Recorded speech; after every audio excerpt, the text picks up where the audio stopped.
Hello friends, welcome back to our channel. നമ്മൾ ഇന്ന് കാണാൻ പോകുന്നത് love me if you dare എന്ന് പറയുന്ന തെലുഗു മൂവിയാണ്. ഒരു തവണ കണ്ടു കഴിഞ്ഞാൽ പിന്നീട് ഒരിക്കൽ കൂടി അവളെ കാണാൻ ആരും ജീവനോടെ ഉണ്ടാകില്ല. അങ്ങനെ ഒരു പ്രേതത്തെ പറ്റി ആൾക്കാർ പറഞ്ഞു പരത്തുന്നു. അങ്ങനെയെങ്കിൽ അവളെ ഒന്ന് കാണണമെന്ന് പറഞ്ഞ് ഇറങ്ങിത്തിരിക്കുകയാണ് നായകൻ. യഥാർത്ഥത്തിൽ അവൾ പ്രേതമാണോ അതോ ജീവനോടെ ഉണ്ടോ എന്നൊക്കെ അവൻ കണ്ടെത്തുന്നു. അപ്പൊ നമുക്ക് മൂവിയിലേക്ക് കടക്കാം. മൂവിയുടെ തുടക്കത്തിൽ തന്നെ കാണിക്കുന്നത് ഒരു സ്ത്രീയാകട്ടെ ഒരാളെ കുഴിച്ചിടാൻ ശ്രമിക്കുന്നതാണ്. അവൾ കൂടെ തന്നെ തന്റെ കഥ പറയുന്നുണ്ട്. അവൾ കുഴിച്ചിടുന്ന ഈ വ്യക്തിയുടെ പേര് അർജുൻ എന്നാണ്. അവനാണ് നമ്മുടെ മൂവിയിലെ നായകൻ. അർജുന്റെ ഫ്രണ്ട്സായ പ്രതാപും പ്രിയയും പോയിട്ട് അർജുനെ കാണാനില്ല എന്ന് പറഞ്ഞിട്ട് പോലീസ് സ്റ്റേഷനിൽ കംപ്ലൈന്റ് ചെയ്യുന്നു. ഇനി ഒരു ഫ്ലാഷ് ബാക്ക് സ്റ്റോറിയാണ് കാണിക്കുന്നത്. കഷ്ടിച്ച് 20 വീടുകൾ മാത്രമുള്ള ഒരു ചെറിയ ഗ്രാമം രാമചന്ദ്രപുരം എന്നറിയപ്പെടും. ആ ഗ്രാമത്തിൽ ഒരേ ഒരു വലിയ ബംഗ്ലാവ് മാത്രമേ ഉള്ളൂ. ഒരു ദിവസം അവിടേക്ക് ഒരാൾ ഒരു പെൺകുട്ടിയെ വിവാഹം കഴിച്ചു കൊണ്ടുവന്നു. അന്നേ ദിവസം ആ വീട്ടിലേക്ക് കാലെടുത്ത് വെച്ച ആ പെൺകുട്ടിയെ പിന്നീട് ആരും തന്നെ കണ്ടിട്ടില്ല. അവളുടെ ഹസ്ബൻഡ് മാത്രം പുറത്തേക്ക് വരും, സാധനങ്ങൾ വാങ്ങി തിരിച്ചു പോകും. 6 വർഷങ്ങളായിട്ടും ആ സ്ത്രീ മുകളിലത്തെ നിലയിൽ നിന്നും താഴേക്ക് പോലും ഇറങ്ങിയിട്ടുണ്ടായിരുന്നില്ല. എന്നാൽ എല്ലാ ദിവസവും 8 മണിക്ക് അവിടെ ഒരു അലാറത്തിന്റെ സൗണ്ട് കേൾക്കാം. 8 മണി മുതൽ 9 മണി വരെ ആ സ്ത്രീ അലറിക്കരയും. ആ ഒച്ച കേട്ടിട്ട് ആൾക്കാരെല്ലാം പേടിച്ച് വാതിലടച്ച് വീടിനുള്ളിൽ ഇരിപ്പാണ്. ഈ 6 വർഷത്തോളം അതിങ്ങനെ തുടർന്നുകൊണ്ടേയിരുന്നു. അങ്ങനെ കുറച്ചുനാൾ കഴിഞ്ഞിട്ട് ആ വീട്ടിലേക്ക് ഒരു ചെറിയ പയ്യനാകട്ടെ ഒരു റിബൺ ബോക്സുമായിട്ട് കയറി പോകുന്നത് കാണിക്കുന്നുണ്ട്. അവൻ അവിടുത്തെ ജനലിൽ അത് കുരുക്കിയിടും. ആരോ വന്ന് അത് എടുത്തിട്ടും പോകും. അതാരാണെന്ന് ഇപ്പോൾ കാണിക്കുന്നില്ല. പിന്നീട് കുറച്ചുനാൾ കഴിഞ്ഞിട്ട് ആൾക്കാർ കാണുന്നത് ആ സ്ത്രീ ആകട്ടെ 7 വർഷങ്ങൾക്ക് ശേഷം പുറത്തിറങ്ങിയിരിക്കുന്നു. പക്ഷേ സ്വയം കത്തി ജ്വലിച്ചുകൊണ്ടാണ് അവർ പുറത്തേക്ക് വന്നത്. ആ ഗ്രാമത്തിന്റെ നടുക്ക് വന്ന് അവർ വീണ് മരിക്കുകയും ചെയ്തു. ആൾക്കാർ അവരുടെ അസ്ഥിയെല്ലാം വാരിമാറ്റി. എന്നിട്ട് അവിടെയെല്ലാം കഴുകി വൃത്തിയാക്കി. ഇന്നും രാത്രി കേട്ടുകൊണ്ടിരുന്ന അവളുടെ കരച്ചിൽ ഇനി ആൾക്കാർക്ക് കേൾക്കാൻ സാധിക്കില്ല. അങ്ങനെ സമാധാനിച്ചെങ്കിലും അതിനേക്കാൾ ഭയാനകമായിരുന്നു വരാനിരിക്കുന്ന ദിവസങ്ങൾ. കാരണം പിന്നീട് ആ ഗ്രാമം മുഴുവൻ നിശബ്ദതയായിരുന്നു. ആ അലർച്ചയേക്കാൾ ആൾക്കാരെ ഭയപ്പെടുത്തിയത് ആ നിശബ്ദതയാണ്. അങ്ങനെ ദിവസങ്ങൾ കടന്നുപോയി. ഒരു ദിവസം കുറച്ച് ആൾക്കാർ ശ്രദ്ധിക്കുന്നുണ്ട്, ആ ബംഗ്ലാവിലെ ലൈറ്റ് കുറച്ച് ദിവസങ്ങളായിട്ട് അണയുന്നില്ല. ആ സ്ത്രീയുടെ ഹസ്ബൻഡ് രാവിലെ ആകുമ്പോൾ അത് അണയ്ക്കാറുള്ളതാണ്. അങ്ങനെ ഡൗട്ട് തോന്നിയ ആൾക്കാര് ധൈര്യം സംഭരിച്ച് വീടിനുള്ളിലേക്ക് കയറി ചെല്ലുന്നു. അവിടെ ആ സ്ത്രീയുടെ ഭർത്താവ് ഹൃദയാഘാതം വന്ന് മരിച്ചു കിടക്കുന്നതാണ് കാണുന്നത്. എന്നാൽ അതിനേക്കാൾ കൂടുതൽ അവരെ ഞെട്ടിച്ച മറ്റൊരു കാഴ്ച അവിടെ ഉണ്ടായിരുന്നു. അവിടെ ഒരു പെൺകുട്ടി ഇരിപ്പുണ്ട്. അതായത് ആ സ്ത്രീ ഇത്രയും വർഷങ്ങൾക്കിടയ്ക്ക് വെച്ച് ഒരു പെൺകുഞ്ഞിന് ജന്മം നൽകിയിരുന്നു. ഇതൊന്നും തന്നെ ഈ നാട്ടുകാർ അറിഞ്ഞിട്ടുണ്ടായിരുന്നില്ല. അങ്ങനെ കഥ വീണ്ടും പ്രസന്റിലേക്ക് വരികയാണ്. നമ്മുടെ നായകനായ അർജുനെ കാണിക്കുന്നു. അവനിപ്പോൾ ഒരു താന്ത്രികന്റെ അടുത്തേക്ക് വന്നിരിക്കുകയാണ്. അവിടെ കുറച്ച് ആൾക്കാര് മരിച്ചുപോയ തങ്ങളുടെ ഉറ്റവരുമായിട്ട് സംസാരിക്കാൻ വേണ്ടിയിട്ടാണ് വന്നിരിക്കുന്നത്. എന്നാൽ ആ താന്ത്രികൻ ഫേക്കാണെന്നും അവിടെ നടക്കുന്ന കാര്യങ്ങളെല്ലാം ഫേക്കാണെന്നും തെളിയിക്കാനാണ് അർജുൻ അവിടേക്ക് വന്നിരിക്കുന്നത്. അർജുൻ കയ്യോടെ അയാളെ പൊക്കുകയും അയാളുടെ കള്ളത്തരങ്ങളെല്ലാം തന്നെ അവിടെ വന്നവരോട് വെളിപ്പെടുത്തുകയും ചെയ്യുന്നു. ഇതെല്ലാം തന്നെ വീഡിയോ രൂപത്തിലാക്കിയിട്ട് അവൻ തന്റെ യൂട്യൂബ് ചാനലിൽ പോസ്റ്റ് ചെയ്യുന്നു. അർജുനും പ്രതാപം ചേർന്നിട്ട് ഒരു യൂട്യൂബ് ചാനൽ നടത്തുന്നുണ്ടായിരുന്നു. 1 മില്യൺ സബ്സ്ക്രൈബേഴ്സ് ഉള്ള അവരുടെ ചാനലിൽ ഇതുപോലെ വ്യത്യസ്തമായിട്ടുള്ള ഒരുപാട് വീഡിയോസ് അവർ ഇടുമായിരുന്നു. അർജുൻ ഒരു പ്രത്യേകതയുണ്ട്. അവൻ എപ്പോഴും കറുത്ത വസ്ത്രം മാത്രമേ ധരിക്കാറുള്ളൂ. അവന്റെ കൂട്ടുകാരനായ പ്രതാപിന്റെ ഗേൾഫ്രണ്ട് ആണ് പ്രിയ. പ്രിയക്ക് അർജുനെ കാണുന്നത് തന്നെ പേടിയാണ്. അവന്റെ പ്രത്യേക ക്യാരക്ടറാണ്. പിന്നെ ഈ കറുത്ത വസ്ത്രം മാത്രമൊക്കെ ധരിച്ചു നടക്കും. അവനോട് സംസാരിക്കാൻ തന്നെ അവൾക്ക് വലിയ പേടിയായിരുന്നു. അതിനിടയ്ക്ക് പ്രതാപ് അവളോട് പറയുന്നുണ്ട്, ഞാനൊരു പുതിയ വീഡിയോയുടെ തിരക്കിലാണെന്ന്. രാമചന്ദ്രപുരം എന്ന് പറയുന്ന നാട്ടിലാകട്ടെ ഒരു സ്ത്രീ എന്നും രാത്രി അലറി കരയുമായിരുന്നു. ശരീരമാസകലം തീ കത്തുന്ന രീതിയിലാണ് ആൾക്കാർ കാണുന്നത്. അന്ന് അവിടെ നിന്നും ആൾക്കാർ ഒരു കുട്ടിയെ കണ്ടെത്തിയിരുന്നു. ആ കുട്ടിക്ക് പിന്നീട് എന്ത് സംഭവിച്ചു എന്ന് കണ്ടെത്തണം. അതിനു വേണ്ടിയിട്ട് അവൻ പ്രിയയുടെ ഹെൽപ്പും തേടുന്നു. ആ കുട്ടിയെ പറ്റിയുള്ള കൂടുതൽ കാര്യങ്ങൾ അന്വേഷിച്ചറിയണമെന്നും ശരിക്കും ആ വീട്ടിൽ എന്തൊക്കെയാണ് സംഭവിച്ചതെന്ന് കണ്ടെത്തണമെന്നും അവൻ പറയുന്നു. അങ്ങനെ പ്രിയ പെൺകുട്ടിയെ പറ്റി ഒരുപാട് കാര്യങ്ങൾ റിസർച്ച് ചെയ്ത് പ്രതാപനോട് വന്ന് എല്ലാ കാര്യങ്ങളും പറയുന്നു. നമ്മൾ വിചാരിക്കുന്ന പോലെ ആ പെൺകുട്ടി ഇന്ന് ജീവനോടെ ഇല്ല. അവൾ മരിച്ച് പ്രേതമായി കഴിഞ്ഞിരിക്കുന്നു. ഇത് കേട്ട് പ്രതാപൻ ഞെട്ടി. അവൾ കണ്ടെത്തിയ കാര്യങ്ങളെല്ലാം തന്നെ ഒരു വീഡിയോ രൂപത്തിൽ അവൻ അവൾ അയച്ചു കൊടുത്തിട്ടുണ്ടായിരുന്നു. അവനിരുന്ന് കേൾക്കുന്ന കണ്ടിട്ട് അർജുനും ആ വീഡിയോയിൽ ശ്രദ്ധിച്ചിരിക്കുകയാണ്. ഈ പെൺകുട്ടിയുടെ പേര് ദിവ്യവതി എന്നാണ്. അവൾ ഒരാളെ വിവാഹം കഴിക്കാനിരിക്കുകയായിരുന്നു. എന്നാൽ തന്റെ കൺമുന്നിൽ വെച്ചിട്ട് ഭാവി വരനും കുടുംബക്കാരും ആക്സിഡന്റായി മരിക്കുന്നത് അവൾക്ക് കാണേണ്ടതായി വന്നു. ഹോസ്പിറ്റലിൽ നിന്നും അതീവ സങ്കടത്തോടെ അവൾ ഓടിയെത്തിയത് അവർ ഒരുമിച്ച് താമസിക്കാനിരുന്ന ആ അപ്പാർട്ട്മെന്റിലേക്കാണ്. താൻ വിവാഹം കഴിക്കാനിരുന്ന ആള് മരിച്ചതിന്റെ ദുഃഖത്താൽ അവൾ ആ അപ്പാർട്ട്മെന്റിന്റെ അടുത്തുള്ള കുളത്തിൽ ചാടി ആത്മഹത്യ ചെയ്യുകയായിരുന്നു. എന്നാൽ പിന്നീട് ആ അപ്പാർട്ട്മെന്റിലെ ആൾക്കാർ ഭയപ്പെടാൻ തുടങ്ങി. കാരണം രാത്രിയിലെല്ലാം തന്നെ ആരോ കുളത്തിലേക്ക് ചാടുന്ന പോലൊരു സൗണ്ട് കേൾക്കും. ഇവള് ചാടിയ ശേഷം ആ കുളം തന്നെ അപ്രത്യക്ഷമായി പോയി. അത് ആൾക്കാരെ കൂടുതൽ ഭയപ്പെടുത്തി. കാലം കഴിയും തോറും ആൾക്കാർ ഓരോരുത്തരായിട്ട് ആ അപ്പാർട്ട്മെന്റ് വിട്ടുപോയി. പതിയെ പതിയെ ആ അപ്പാർട്ട്മെന്റ് നശിച്ച് ഒരു പ്രേതാലയം പോലെയായി. കുറെ കാലങ്ങൾക്ക് ശേഷം ഈ കഥയെ ആസ്പദമാക്കി ഒരു ബുക്ക് എഴുതാൻ വേണ്ടിയിട്ട് ഒരു റൈറ്റർ വിചാരിച്ചു. അയാൾ അതിനെപ്പറ്റി അന്വേഷിക്കാൻ തുടങ്ങിയതോടുകൂടി അയാളെയും അവിടെ മരിച്ച നിലയിലാണ് കണ്ടെത്തുന്നത്. പലതവണ ദിവ്യവതിയെ കാണാൻ വേണ്ടി ശ്രമിച്ചവരെല്ലാം തന്നെ മരണപ്പെട്ടിരുന്നു. എല്ലാവരെയും ആ അപ്പാർട്ട്മെന്റിൽ നിന്ന് കണ്ടെത്തി. ദിവ്യവതി മരിക്കുന്നതിന് 1 മാസം മുമ്പ് അവളുടെ ഏറ്റവും ഇഷ്ടപ്പെട്ട നായ മരിച്ചിട്ടുണ്ടായിരുന്നു. ആ നായയെ അടക്കം ചെയ്തിരിക്കുന്നത് ഈ അപ്പാർട്ട്മെന്റിന്റെ ബാക്കിലുള്ള ശ്മശാനത്തിലാണ്. പല രാത്രികളിലും ആ കുഴിയിൽ നിന്നും നായ ഊരിയിടുന്ന പോലുള്ള സൗണ്ടുകൾ ആൾക്കാർ കേട്ടിരുന്നു. ദിവ്യവതിയെ ഒരു തവണ കണ്ടവരാരും തന്നെ പിന്നീട് ജീവിച്ചിരിപ്പില്ല. അവൾ അവൾ കൊന്ന ആൾക്കാരുടെ രക്തം കൊണ്ട് അവിടുത്തെ ഭിത്തിയിൽ എന്റെ അടുത്ത് കളിക്കരുത് എന്ന് പറഞ്ഞിട്ട് എഴുതി വെക്കുമായിരുന്നു. പല രാത്രികളിലും വിവാഹവേഷത്തിൽ അണിഞ്ഞൊരുങ്ങി നിൽക്കുന്ന ഒരു പെൺകുട്ടിയെ ആ ബാൽക്കണിയിൽ കണ്ടവരുണ്ട്. അവൾ പാട്ടുപാടുന്ന സമയത്തെല്ലാം തന്നെ ആ നായയുടെ ഊരിയിടലും കേൾക്കാം. അങ്ങനെയാണ് ആ പെൺകുട്ടി മരിച്ചതെന്നാണ് പ്രിയ പറയുന്നത്. എന്നാൽ ഇതെല്ലാം കേട്ടിട്ട് വളരെയധികം ഇൻട്രസ്റ്റിംഗ് ആണെന്ന് അർജുന് തോന്നുന്നു. അർജുൻ ഈ പ്രേതത്തിലും ഭൂതത്തിലും ഒന്നും തന്നെ വിശ്വാസമില്ലായിരുന്നു. ഞാൻ ആ അപ്പാർട്ട്മെന്റിൽ പോയിട്ട് ദിവ്യവതിയുടെ പ്രേതത്തെ കണ്ടെത്തുമെന്നും അവിടെ പോയി ഒരു വീഡിയോ എടുത്ത് നമ്മുടെ യൂട്യൂബ് ചാനലിൽ ഇടുമെന്നും അർജുൻ പറയുന്നു. അവളെ ഒരു തവണ കണ്ടവരാരും ജീവനോടെ ഇല്ലാന്ന് പ്രതാപ് പറഞ്ഞിട്ടും അർജുൻ അത് കേൾക്കുന്നില്ല. ഞാൻ എന്തായാലും അവിടേക്ക് പോകുമെന്ന് തന്നെയാണ് അവൻ പറയുന്നത്. എന്നാൽ പ്രതാപ് ആകെ ടെൻഷനിലായിരുന്നു. എന്താ പ്രശ്നമെന്ന് അർജുൻ ചോദിക്കുമ്പോൾ അവൻ പറയുന്നുണ്ട്, ഈ ദിവ്യവതി എന്ന് പറയുന്ന പെണ്ണ് ആരാണെന്ന് നിനക്കറിയോ? ഞാൻ അന്വേഷിച്ചുകൊണ്ടിരിക്കുന്നത് ആ പെണ്ണിനെ പറ്റിയാണ്. നമ്മുടെ നാട്ടിൽ നിന്നും അന്ന് ആൾക്കാർ എടുത്തുകൊണ്ട് പോയില്ലേ, ആ പെൺകുട്ടി തന്നെ, അവളാണ് ഈ ദിവ്യവതി. പിന്നീട് ആ ഫ്ലാഷ് ബാക്ക് കാണിക്കുകയാണ്. ആൾക്കാർ ആ പെൺകുട്ടിയെ ഓർഫനേജിലാക്കാൻ വേണ്ടിയിട്ട് കൊണ്ടുപോകുന്ന വഴിക്ക് അവളുടെ കയ്യിൽ നിന്നും ആ റിബൺ താഴെ വീണു പോയിരുന്നു. അത് ഓടിപ്പോയി എടുക്കുന്ന ആ ചെറിയ പയ്യനെയും കാണിക്കുന്നുണ്ട്. പ്രതാപ് അതെല്ലാം ഓർത്തുകൊണ്ടിരിക്കുമ്പോൾ തന്നെ ആ മുറിയിൽ അതേ റിബൺ കാണിക്കുന്നു. അതായത് ആ പയ്യൻ പ്രതാപായിട്ടാണ് ഇവിടെ കാണിക്കുന്നത്.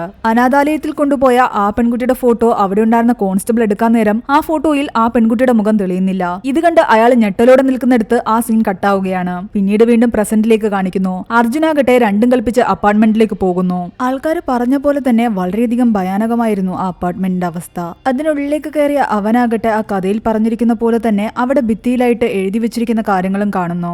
ദിവ്യവതിയുടെ ഫ്ലാറ്റ് നമ്പർ 404 ആയിരുന്നു. ആ ഫ്ലാറ്റിനുള്ള ഒരു റൂമിലാകട്ടെ ആരോ മരിക്കാൻ വേണ്ടി കെട്ടിയിട്ടിരുന്ന ഒരു തൂക്കുകയറും കാണുന്നുണ്ട്. അവൻ അതിലിങ്ങനെ പിടിച്ചുകൊണ്ട് നോക്കിക്കൊണ്ട് നിൽക്കുന്ന സമയത്ത് അവിടെയായിട്ടൊരു പെൺകുട്ടിയെ അവൻ ശ്രദ്ധിക്കുന്നു. അത് ദിവ്യവതി തന്നെ ആയിരിക്കും എന്ന് കരുതിയിട്ട് അവൻ അവളെ ഫോളോ ചെയ്യുന്നു. അവൾ ദൂരത്തേക്ക് ഓടിപ്പോയി. അവൾ ഒരിക്കലും യക്ഷിയല്ല എന്ന് അവന് തോന്നുന്നുണ്ട്. കാരണം മനുഷ്യന്റെ കണക്കാണ് അവൾ ഓടിപ്പോയിരിക്കുന്നത്. നീ എവിടെയാണെങ്കിലും ഞാൻ നിനക്ക് വേണ്ടി വെയിറ്റ് ചെയ്ത് ഇവിടെ തന്നെ ഇരിക്കുമെന്നും എങ്ങും പോകില്ല എന്നും അവൻ വിളിച്ചു പറയുന്നു. പ്രതാപ് അവനെ വിളിച്ചപ്പോൾ അവൻ പറയുന്നുണ്ട്, ഞാൻ അവളുടെ അപ്പാർട്ട്മെന്റിലാണെന്നും എനിക്ക് തോന്നുന്നത് അവൾ മരിച്ചിട്ടില്ല എന്നുമാണ്. അവൾ ജീവനോടെ തന്നെയുണ്ട്. ഇത് കേട്ടതും പ്രതാപ് ഒന്ന് ഞെട്ടി. പിന്നീട് എല്ലാ ദിവസവും അവൻ അവൾക്ക് വേണ്ടി വെയിറ്റ് ചെയ്തിരുന്നു. അവളുടെ കൂടെ ഒരു കോഫി കുടിക്കാൻ അവൻ ആഗ്രഹിച്ചിരുന്നു. അതവൻ അവിടെ എഴുതി വെക്കുകയും ചെയ്തു. എന്നാൽ പ്രതാപ് ആകട്ടെ അതേസമയം ദിവ്യവതിയെ പറ്റിയുള്ള ബാക്കി കാര്യങ്ങളെല്ലാം അന്വേഷിച്ചിറങ്ങിയായിരുന്നു. അന്ന് അവളുടെ അച്ഛൻ മരിച്ച ശേഷം അവളെ വീട്ടിൽ നിന്നും കൂട്ടിക്കൊണ്ടുപോയതൊരു കോൺസ്റ്റബിൾ ആണ്. അയാളാണ് അനാഥാലയത്തിലാക്കിയതും. അയാളാകട്ടെ ഒരുപാട് സോഷ്യൽ സർവീസ് ചെയ്തിരുന്നു. പ്രതാപ് ആ ഡീറ്റെയിൽസ് എല്ലാം തന്നെ എടുക്കുന്നു. അതിൽ നിന്നും 3 പെൺകുട്ടികൾ അവന് മിസ്റ്റീരിയസ് ആയിട്ട് തോന്നുന്നു. ആ 3-ൽ ഒരാളാകാം ചിലപ്പോൾ ദിവ്യവതി. അതേ ടൈമിൽ ഇവിടെ അർജുനാകട്ടെ ദിവ്യവതിയെ കാത്തിരുന്ന് അവസാനം അവൾ അവന്റെ കൂടെ ഒരു കോഫി കുടിക്കാൻ തയ്യാറാവുന്നു. എന്നാൽ അവന്റെ മുൻപിലേക്ക് വരുമ്പോഴൊക്കെ തന്നെ അവൾ ഇരുട്ടത്തായിരുന്നു ഇരുന്നത്. അവളെ ഒരു തവണ കണ്ടവരാരും തന്നെ പിന്നീട് ജീവനോടെയില്ല. അതുകൊണ്ട് അർജുൻ പറയുന്നുണ്ട്, ഞാൻ ഒരു തവണ പോലും നിന്റെ മുഖത്തേക്ക് നോക്കില്ല എന്ന്. നിന്റെ മുഖം കാണാനും ഞാൻ ആഗ്രഹിക്കില്ല. അല്ലാതെ തന്നെ ഞാൻ നിന്നെ കൂടുതൽ അറിയാൻ ആഗ്രഹിക്കുന്നു. അത് കേട്ടപ്പോൾ ദിവ്യവതിക്കും അവനോട് എന്തോ ഒരു ഇഷ്ടം തോന്നാൻ തുടങ്ങി. പതിയെ പതിയെ അവർ കൂടുതലെടുത്തു. ഒരു തവണ പോലും അവളുടെ മുഖത്തേക്ക് നോക്കാതെ കണ്ണടച്ച് തന്നെ ഇരിക്കുകയായിരുന്നു അവൻ. അവസാനം അവളാകട്ടെ ഒരു കർട്ടന്റെ പിറകിൽ നിൽക്കുമ്പോൾ അവൻ അടുത്തേക്ക് പോയി നിന്ന് അവളെ തന്നിലേക്ക് വലിച്ചടിപ്പിക്കുന്നു. അവളുടെ കയ്യിൽ ഒരു കത്തിയിരിപ്പുണ്ടായിരുന്നു. എന്നാൽ അവനെ അവൾ ഒന്നും തന്നെ ചെയ്യുന്നില്ല. നീ മരിച്ചിട്ടില്ല എന്നും ജീവനോടെ ഉണ്ടെന്നും എനിക്കറിയാം. പിന്നെ എന്തിനാണ് നീ ഇതൊക്കെ ചെയ്യുന്നതെന്ന് എനിക്കറിയില്ല. എന്തൊക്കെയാണെങ്കിലും എനിക്ക് നിന്നെ ഒരുപാട് ഇഷ്ടപ്പെട്ടു. മുഖം കാണാതെയാണെങ്കിലും ഒരുപാട് സംസാരിച്ചു.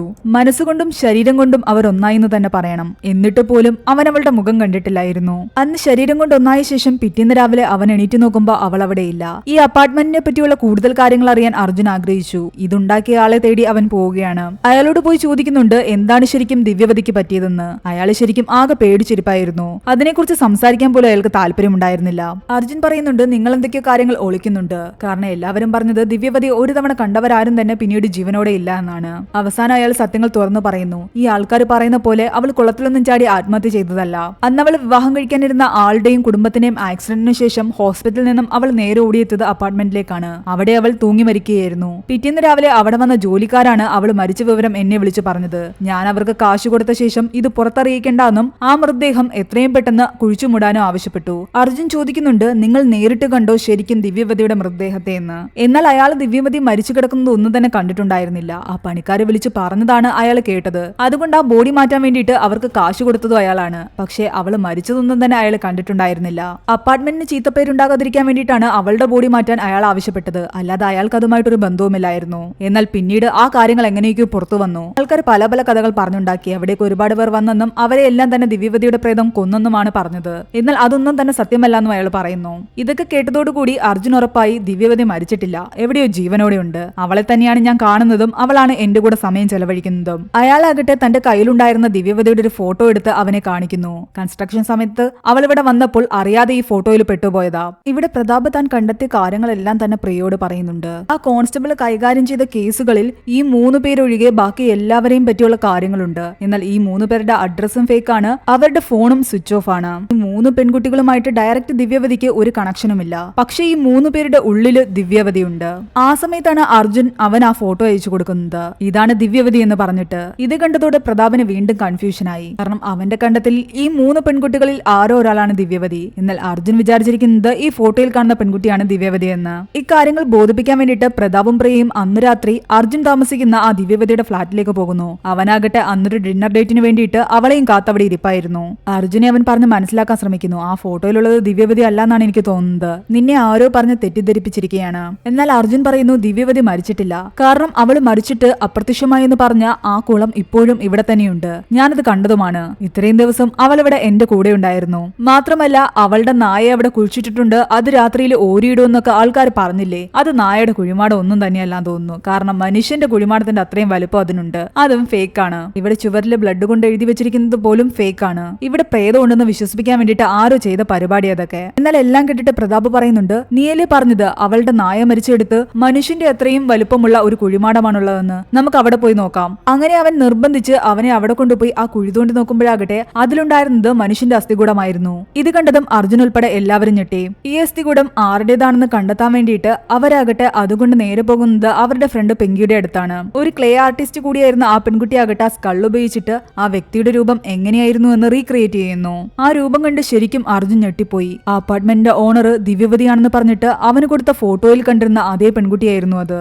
അതോടുകൂടി അർജുന്റെ വിശ്വാസം എല്ലാം തകർന്നു. ഇത് ദിവ്യവതിയുടെ അസ്ഥികൂടമാണെങ്കിൽ അവൾ മരിച്ചിരിക്കുന്നു. തന്റെ കൂടെ ഉണ്ടായിരുന്നത് ദിവ്യവതിയുടെ ആത്മാവായിരുന്നിരിക്കാം. കറക്റ്റ് ആ സമയത്ത് എവിടെ നിന്നോ പറന്നു വന്നൊരു പ്രാവാകട്ടെ ആ പ്രതിമയുടെ തോളത്ത് വന്നിരിക്കുകയും ചെയ്യുന്നുണ്ട്. ദിവ്യവതിയുടെ ആ ഫോട്ടോയിലും അതേ പ്രാവ് തന്നെ അവളുടെ ശരീരത്തിൽ വന്നിരിപ്പുണ്ടായിരുന്നു. ആ സത്യം മനസ്സിലാക്കിയതോടുകൂടി അർജുൻ ആകെ തകർന്നു. അവൻ മനസ്സുകൊണ്ട് ദിവ്യവതിയെ ഒരുപാട് പ്രണയിച്ചിരുന്നു. ഇപ്പോഴും അവന്റെ ഉള്ളിൽ ദിവ്യവതിയുടെ അത്ര തന്നെ പ്രണയമുണ്ട്. എല്ലാം മനസ്സിലാക്കിയ പ്രിയയാകട്ടെ പ്രതാപനോട് പറയുന്നുണ്ട്, നീ അർജുനെ ഒന്ന് വിളിക്കാൻ, അവനോട് സംസാരിക്കാൻ. അവൻ ഈ സമയത്ത് ആരുടെയെങ്കിലും സഹായം വേണ്ടിവരും, എന്നാ പിന്നെ നീ തന്നെ വിളിക്കുക എന്ന് പറഞ്ഞിട്ട് അവനാകട്ടെ ഫോൺ എടുത്ത് അവളുടെ കയ്യിലേക്ക് കൊടുക്കുന്നു.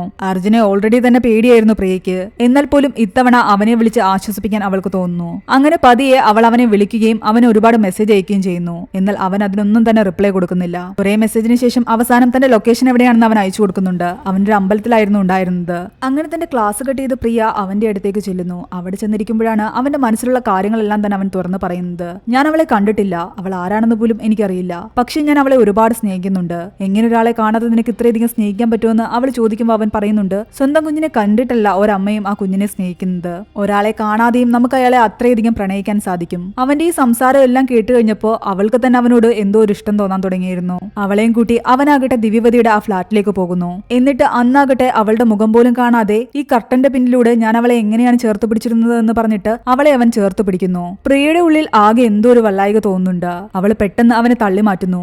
ഇതുപോലെ തന്നെയാണ് അവളും എന്നെ തള്ളി മാറ്റിയതെന്ന് അവൻ പറയുന്നുണ്ട്. ആ ഒരു മൊമെന്റിന് ശേഷം പ്രിയ ആത്മാർത്ഥമായിട്ട് അർജുനെ പ്രണയിക്കാൻ തുടങ്ങിയിരുന്നു. അവൾ പതിയെ പതിയെ പ്രതാപിൽ നിന്നും അകന്നു തുടങ്ങി. അവളുടെ മനസ്സ് നിറയെ അർജുനായിരുന്നു. ഒരാളെ കാണാതെ ഒരാളുടെ ആത്മാവാണെന്ന് അറിഞ്ഞിട്ട് പോലും അവളെ ഇത്രയധികം പ്രണയിക്കാൻ അവന് കഴിയുന്നുണ്ടെങ്കിൽ അവന്റെ മനസ്സ് എത്രത്തോളം ശുദ്ധമാണെന്ന് അവൾ മനസ്സിലാക്കിയിരുന്നു. പ്രിയയുടെ ഈ മാറ്റം പ്രതാപം ഏറെക്കുറെ ശ്രദ്ധിച്ചു തുടങ്ങി. അവൻ അവളോട് പോയി പറയുന്നുണ്ട്, നീ കാണിക്കുന്നത് ശരിയല്ല എന്ന്. അർജുനോട് എല്ലാ സത്യങ്ങളും തുറന്നു പറയണം. നമ്മൾ കണ്ടെത്തിയ ഈ 3 പെൺകുട്ടികളിൽ ആരോ ഒരാളാണ് ദിവ്യവതി എന്നുള്ള കാര്യം അവനോട് പറയണം. എന്നാൽ അവൾക്ക് ആ കാര്യം പറയാൻ തന്നെ തോന്നുന്നുണ്ടായിരുന്നില്ല. കാരണം ഇതിൽ ആരെങ്കിലുമാണ് ദിവ്യവതി എന്ന് തെളിഞ്ഞു കഴിഞ്ഞാൽ അവൻ വീണ്ടും അവളുടെ പുറകെ പോയി കഴിഞ്ഞാൽ അർജുനെ അവൾക്ക് നഷ്ടമാകും. എന്നാൽ പ്രതാപന്റെ നിർബന്ധപ്രകാരം അവൾക്കത് ചെയ്യേണ്ടി വരുന്നു. അവൾ നേരെ അർജുന്റെ അടുത്ത് പോകുന്നു. കാര്യങ്ങളെല്ലാം പറഞ്ഞു കഴിയുമ്പോൾ അർജുനാകട്ടെ അവളെയും കൂട്ടി ആ 3 പെൺകുട്ടികളെയും പറ്റി അന്വേഷിക്കാൻ ഇറങ്ങി തിരിച്ചു.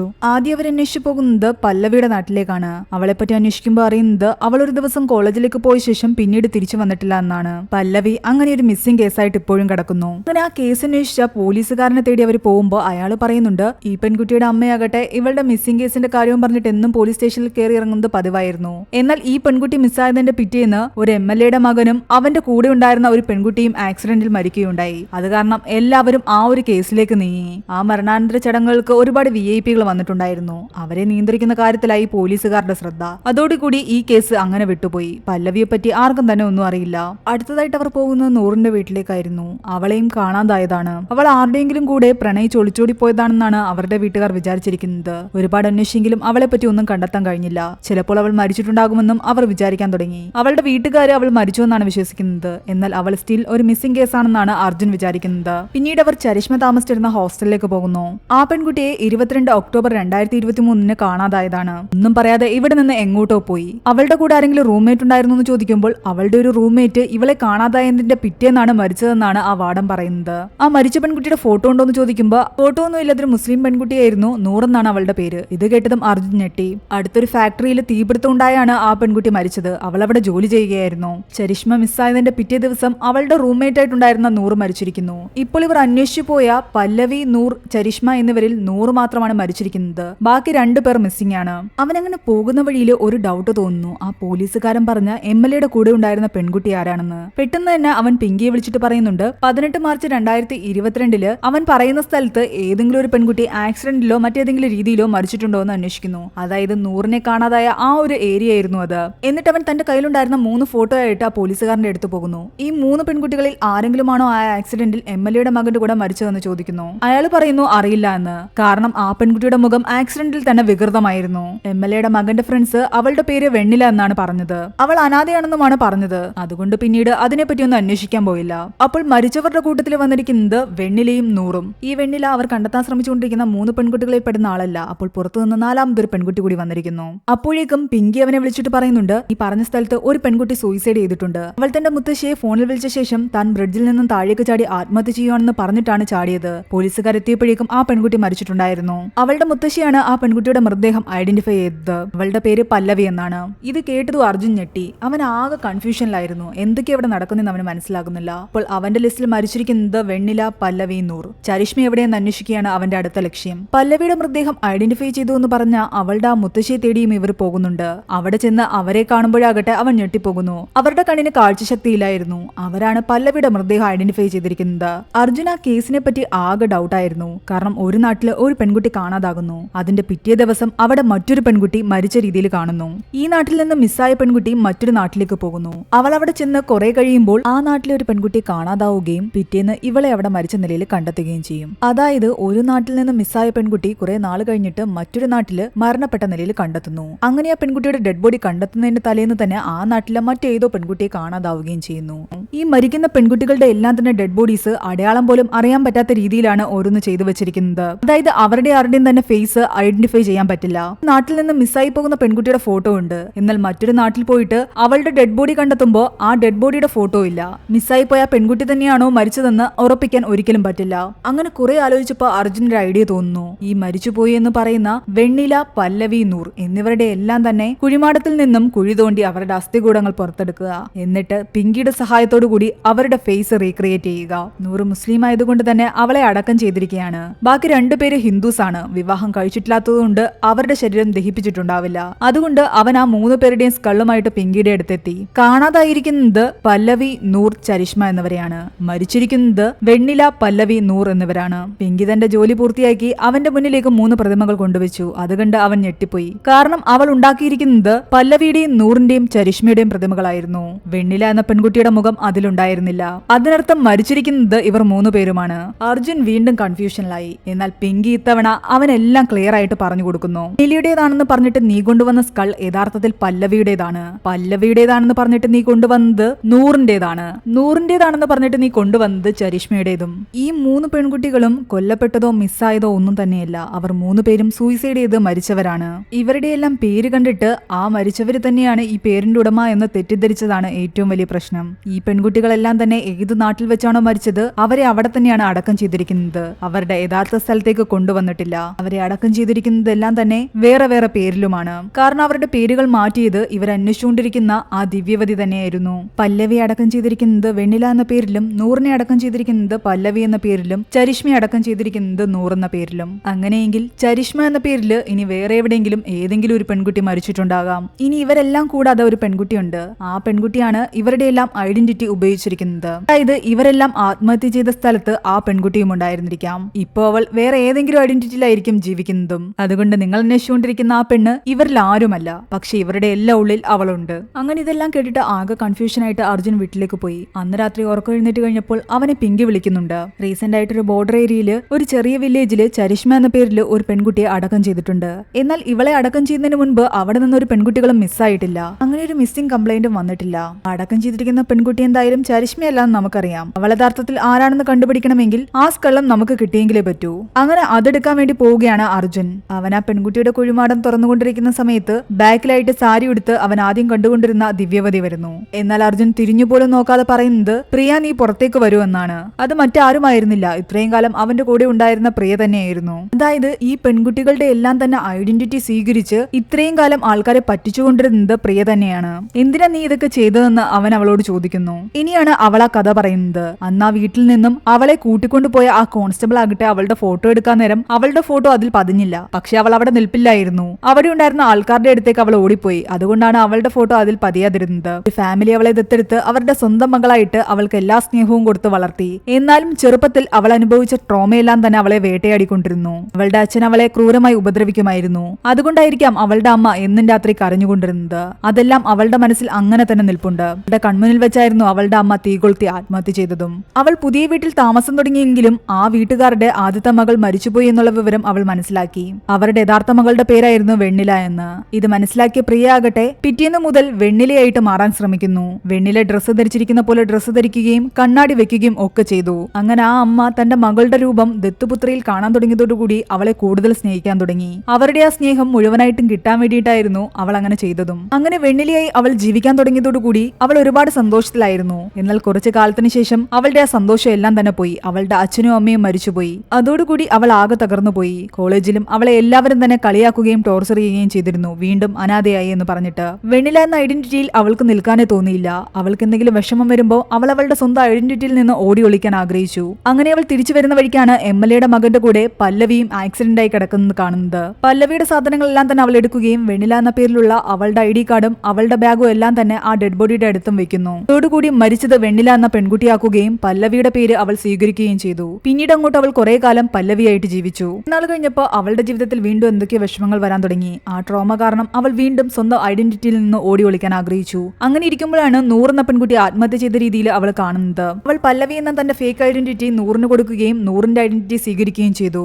എന്നിട്ട് പല്ലവിയുടെ മുത്തശ്ശിയെ വിളിച്ചിട്ട് പറയുന്നുണ്ട് താൻ ബ്രിഡ്ജിൽ നിന്നും താഴേക്ക് ചാടി ചാവാൻ പോവുകയാണെന്ന്. അറിഞ്ഞ് പോലീസുകാർ അവിടെ എത്തുകയും പല്ലവിയുടെ മുത്തശ്ശി അവിടെ എത്തുകയും ചെയ്യുന്നുണ്ട്. എന്നാൽ മരിച്ചു മുഖം വികൃതമായി കിടന്ന അവളുടെ ബോഡി ഐഡന്റിഫൈ ചെയ്യുന്നത് കണ്ണു കാണാത്ത മുത്തശ്ശിയായിരുന്നു. എന്തായാലും അവരെ വിളിച്ചിട്ട് ചാടിച്ചാകാൻ പോവാണെന്ന് അവൾ പറഞ്ഞതാണ്. അതുകൊണ്ട് അത് പല്ലവി തന്നെയാണെന്ന് അവർ വിചാരിക്കുകയും ചെയ്തു. അങ്ങനെ പല്ലവിയാണെന്ന് കരുതിയിട്ട് അവർ നൂറിന്റെ മൃതദേഹം കൊണ്ട് അടക്കം ചെയ്തു. പിന്നീട് നൂറെന്ന ഐഡന്റിറ്റിയിൽ പ്രിയ ജീവിച്ചുകൊണ്ടിരുന്നത് ചരിഷ്മയുടെ കൂടെയാണ്. അങ്ങനെ ഇരിക്കെ ഒരു ദിവസം ചരിഷ്മയും ആ ഫാക്ടറിയിൽ വെച്ചിട്ട് ആത്മഹത്യ ചെയ്യുന്നു. വീണ്ടും തന്റെ ലൈഫിൽ ട്രോമ അനുഭവിച്ചുകൊണ്ടിരുന്ന പ്രിയ ആകട്ടെ നൂറെന്ന തന്റെ ഐഡന്റിറ്റി മാറ്റിയിട്ട് ചരിഷ്മ എന്ന ഐഡന്റിറ്റി സ്വീകരിക്കുകയും അവിടെ മരിച്ചത് നൂറാണെന്ന് ആക്കി തീർക്കുകയും ചെയ്തു. യഥാർത്ഥത്തിൽ അവിടെ മരിച്ചത് ചരിഷ്മയായിരുന്നു. പിന്നീട് അവൾ ചരിഷ്മ എന്ന ഐഡന്റിറ്റിയിൽ കുറെ നാള് എവിടെയോ താമസിച്ചു. ഒരുപക്ഷെ ഇപ്പോൾ അർജുൻ കണ്ടെത്താൻ വേണ്ടിയിട്ട് ഒരു കുഴിമാടം കുഴിച്ചില്ലേ ചരിഷ്മ എന്ന പേരിൽ അടക്കം ചെയ്ത പെൺകുട്ടി. ആ പെൺകുട്ടിയുടെ യഥാർത്ഥ പേര് പ്രിയ എന്നായിരിക്കാം. ആ പേരായിരിക്കാം ഇപ്പോൾ അർജുന്റെ മുൻപിൽ നിൽക്കുന്ന ഇവൾ സ്വീകരിച്ചിരിക്കുന്നത്. അങ്ങനെയെങ്കിൽ നിന്റെ യഥാർത്ഥ പേര് ദിവ്യവതിയാണോ എന്ന് അവൻ ചോദിക്കുന്നു. അവൾ യഥാർത്ഥത്തിൽ ദിവ്യവതിയുമല്ലായിരുന്നു. പ്രിയ എന്ന ഐഡന്റിറ്റിയിൽ അവൾ ജീവിച്ചുകൊണ്ടിരിക്കുന്ന സമയത്താണ് അവൾ യൂട്യൂബിൽ ആ വീഡിയോ കാണുന്നത്. ഒരാൾ അവളുടെ വീട് പ്രേത ബംഗ്ലാവാണെന്നും അതിന്റെ ഓപ്പോസിറ്റ് ഉള്ള ആളുടെ വീട് ഈ യൂട്യൂബറിന്റെ വീടാണെന്നും ഒക്കെ പറയുന്നു. അങ്ങനെ അവൾക്ക് പണ്ട് സ്ഥിരമായിട്ട് റിബൺ തന്നുകൊണ്ടിരുന്ന ആ പയ്യൻ ഇപ്പോൾ യൂട്യൂബർ ആണെന്നും അവന്റെ പേര് പ്രതാപാണെന്നും അവൾ മനസ്സിലാക്കുന്നു. അവൻ അതിന്റെ ഇടയ്ക്ക് കുറച്ചുപേരെ പാർട്ടിക്ക് വേണ്ടി ഇൻവൈറ്റ് ചെയ്ത ഒരു പോസ്റ്റ് അവൾ കാണുന്നു. അങ്ങനെ പാർട്ടിയിൽ പങ്കെടുക്കാൻ അവൾ പോവുകയും ചെയ്യുന്നുണ്ട്. അവന്റെ റൂമിൽ വെച്ചിട്ട് ആ റിബൺ അവൾ വീണ്ടും കണ്ടു. അതോടുകൂടി അവൾ ഉറപ്പിച്ചു അത് പ്രതാപ് തന്നെയാണ് തനിക്ക് വേണ്ടി പണ്ട് റിബൺ കൊണ്ടു തന്ന അതേ പയ്യനെന്ന്. അങ്ങനെ അവന്റെ കൂടെ അവൾ കൂടുതൽ എടുക്കുകയും തന്റെ വിഷമങ്ങളെല്ലാം മറന്നിട്ട് അവനെ സ്നേഹിക്കാനും തുടങ്ങി. എല്ലാം കേട്ട് അർജുൻ പറയുന്നുണ്ട് അപ്പൊ നീ കറക്റ്റ് സ്ഥലത്ത് തന്നെ ഉള്ളത്, ഹാപ്പി ആയിട്ട് നീ പ്രതാപിന്റെ കൂടെ ജീവിക്കണം. എന്നാൽ അവൾ പറയുന്നു ഒരിക്കലും ഞാൻ ഹാപ്പി അല്ല എന്ന്. കാരണം ഞാൻ അവന്റെ കൂടെ ജീവിക്കാൻ ആഗ്രഹിച്ചതാ. പക്ഷെ അവനാകട്ടെ എന്റെ വീടിനെ പറ്റിയും എന്നെ പറ്റിയൊക്കെ ഒരുപാട് അന്വേഷിക്കാൻ ഇറങ്ങി പുറപ്പെട്ടു. അങ്ങനെ എന്നെ പറ്റി കണ്ടെത്താൻ വേണ്ടിയിട്ട് അവൻ എന്നെ തന്നെയാണ് ഏൽപ്പിച്ചതും. എന്റെ ജീവിതത്തിൽ ഞാൻ കടന്നുപോയ വഴികളൊന്നും തന്നെ ആരും അറിയാൻ ഞാൻ ആഗ്രഹിച്ചിരുന്നില്ല. അതുകൊണ്ടാണ് ഞാൻ ദിവ്യവതിയുടെ ഒരു കള്ളക്കഥയുണ്ടാക്കിയത്.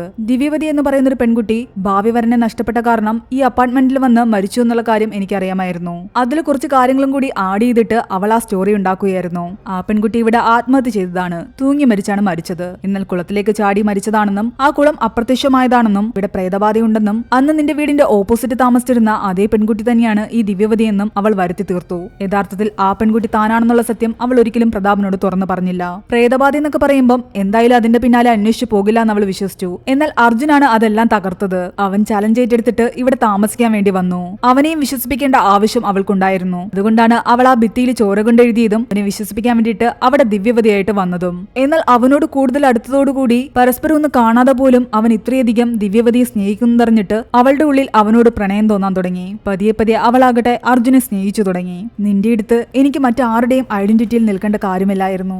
ഞാനായിട്ട് തന്നെയാണ് നിന്റെ അടുത്തുണ്ടായിരുന്നത്. നീ കണ്ണടച്ചു നിന്ന് എന്നോട് സംസാരിക്കുമ്പോഴും എനിക്ക് സങ്കടം വരികയായിരുന്നു. നീ എന്നെ കാണാതെ എന്നെ ഇത്രയധികം പ്രണയിക്കുന്നതാലോചിച്ചിട്ട് എന്റെ ഉള്ളിൽ ഒരുപാട് സന്തോഷം തോന്നി. അവളിങ്ങനെ കരഞ്ഞുകൊണ്ട് എല്ലാം തുറന്നു പറഞ്ഞതും പെട്ടെന്ന് അവൻ അവളെ കെട്ടിപ്പിടിക്കുന്നു. എന്നിട്ട് അവൻ പറയുന്നുണ്ട്, എനിക്ക് അന്ന് തന്നെ മനസ്സിലായിരുന്നു ഞാൻ അന്വേഷിച്ചുകൊണ്ടിരുന്ന ദിവ്യവതി നീ തന്നെയായിരുന്നു എന്ന്. ദിവ്യവതിയെ കെട്ടിപ്പിടിച്ച ശേഷം അതേ സ്ഥലത്ത് വെച്ച് അവൻ പ്രിയയെ കെട്ടിപ്പിടിച്ചപ്പോൾ അവന് മനസ്സിലായിരുന്നു തന്നെ ദിവ്യവതിയായിട്ട് വന്ന് പറ്റിച്ചത് പ്രിയ തന്നെയാണെന്ന്. പക്ഷെ നിനക്കൊരിക്കലും ഇനി നിന്റെ പഴയ വേദനകളിലേക്ക് തിരിച്ചു പോകേണ്ടി വരില്ല.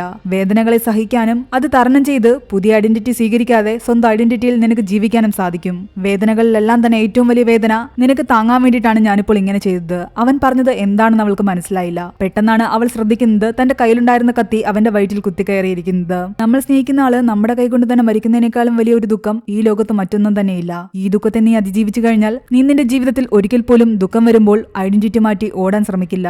അവളിത് കേട്ടാകെ തകർന്നു പോയി. അവളുടെ കൈകൊണ്ട് തന്നെ അവളുടെ മടിയിൽ കിടന്ന് അർജുൻ മരിക്കുന്നു. അർജുന്റെ മൃതദേഹം കുഴിച്ചിടുന്ന അവളെയാണ് മൂവിയുടെ തുടക്കത്തിൽ നമ്മളെ കാണിക്കുന്നത്. എന്നിട്ട് അവള് പ്രതാപനോട് പറയുന്നത് അർജുൻ മിസ്സായി എന്നാണ്. അവർ രണ്ടുപേരും പോലീസ് സ്റ്റേഷനിൽ കംപ്ലൈന്റ് കൊടുക്കുകയും ചെയ്തു. അവിടെ നിന്നും പോകാൻ നേരം പ്രതാപന്റെ അടുത്ത് വന്നിട്ട് അവള് സംസാരിക്കുന്നു. അർജുന്റെ സാധനങ്ങളെല്ലാം തന്നെ പാക്ക് ചെയ്യുകയായിരുന്നു. അപ്പോഴാണ് ആ റിബൺ ബോക്സ് അവൻ അർജുന്റെ സാധനങ്ങളുടെ കൂട്ടത്തിലിടുന്ന കാണുന്നത്. ഇത് നിന്റേതല്ലേ എന്ന് ചോദിക്കുമ്പോൾ അവൻ പറയുന്നുണ്ട് ഇത് എന്റേതല്ല അർജുന്റേതാണെന്ന്. ഈ റൂം എന്റേത് മാത്രമല്ല അർജുന്റേത് കൂടിയാണ്. പക്ഷെ അവനൊരിക്കലും ഈ റൂമിൽ താമസിക്കാറില്ല. അതുകൊണ്ടാണ് ഇത് അവന്റെ റൂമാണെന്ന് നിനക്ക് തോന്നാത്തത്. ഈ റിബണും അവന്റേതാണ്. ഇതിന്റെ പിന്നിലുള്ള കഥ എനിക്കറിയില്ല.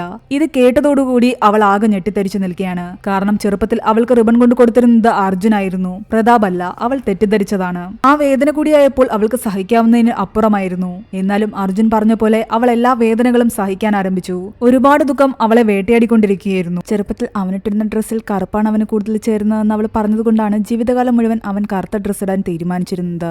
ഇത്തവണ അവൾ ഐഡന്റിറ്റി മാറ്റി എങ്ങും ഓടിയില്ല. എല്ലാം സഹിക്കാൻ തയ്യാറായി അവിടെ തന്നെ നിന്നു. അങ്ങനെ ദിവസങ്ങൾ കടന്നുപോയി. പെട്ടെന്നൊരു ദിവസം രാത്രി അവളുടെ വീട്ടിൽ ആ പഴയ റിബൺ ആരോ കൊണ്ടുവന്ന് വെച്ചിരിക്കുന്നു. ആ റിബൺ ബോക്സിൽ അവളുടെ യഥാർത്ഥ പേരും അവൻ മെൻഷൻ ചെയ്തിട്ടുണ്ടായിരുന്നു. ജെന്നി എന്നായിരുന്നു അവളുടെ യഥാർത്ഥ പേര്. കൂടാതെ അവൾക്കൊരു നോട്ടിഫിക്കേഷൻ വരുന്നുണ്ട്. അതായത് അർജുന്റെ യൂട്യൂബിൽ പുതിയൊരു വീഡിയോ അപ്ലോഡായി എന്ന് പറഞ്ഞിട്ട്. അർജുൻ ജീവനോടെ ഉണ്ടെന്ന് അവൾക്ക് തോന്നുന്നു. അവൾ താഴേക്ക് വന്നിട്ട് അർജുൻ എന്ന് വിളിക്കാൻ തുടങ്ങി. തൊട്ട് ബാക്കിലായിട്ട് അർജുൻ അവിടെ തന്നെ ഉണ്ടായിരുന്നു. അവൻ മരിച്ചിട്ടുണ്ടായിരുന്നില്ല. ഇതെല്ലാം അവന്റെ പ്ലാനിംഗ് ആയിരുന്നു. ഞാൻ ആ കുഴിമാടത്തിലേക്ക് പോകുന്ന വിവരം അറിഞ്ഞിട്ട് പ്രിയ എന്തായാലും അവിടെ വരുമെന്ന് അവൻ അറിയാമായിരുന്നു. അതുകൊണ്ട് തന്നെ പിങ്കിയുമായിട്ട് ചേർന്നിട്ട് അവൻ പ്ലാൻ ഇട്ടതാണ്. ബ്ലഡ് ലോസ് അധികം ഉണ്ടാകാതിരിക്കാൻ വേണ്ടിയിട്ടുള്ള മരുന്ന് അവൻ കുടിച്ചിട്ടുണ്ടായിരുന്നു. അവൻ മരിച്ചു എന്ന് തെറ്റിദ്ധരിച്ചിട്ട് അവളാകട്ടെ അവനെ കുഴിച്ചിട്ടു. എന്നാൽ ആ സ്പോട്ടിൽ തന്നെ പിങ്കി അവനെ പുറത്തെടുക്കുകയും ഹോസ്പിറ്റലിലേക്ക് കൊണ്ടുപോവുകയും ചെയ്തു. ഒരു ട്രോമയിൽ നിന്നും അവൾ ഒളിച്ചോടാതെ അതിനെ തരണം ചെയ്യാൻ വേണ്ടി അവൾ പഠിക്കാൻ വേണ്ടിയിട്ടായിരുന്നു അവൻ ഇങ്ങനെയെല്ലാം ചെയ്തത്. അവൻ പ്രതീക്ഷിച്ച പോലെ തന്നെ അവൾ ഇത്തവണ ഓടി ഒളിച്ചില്ല.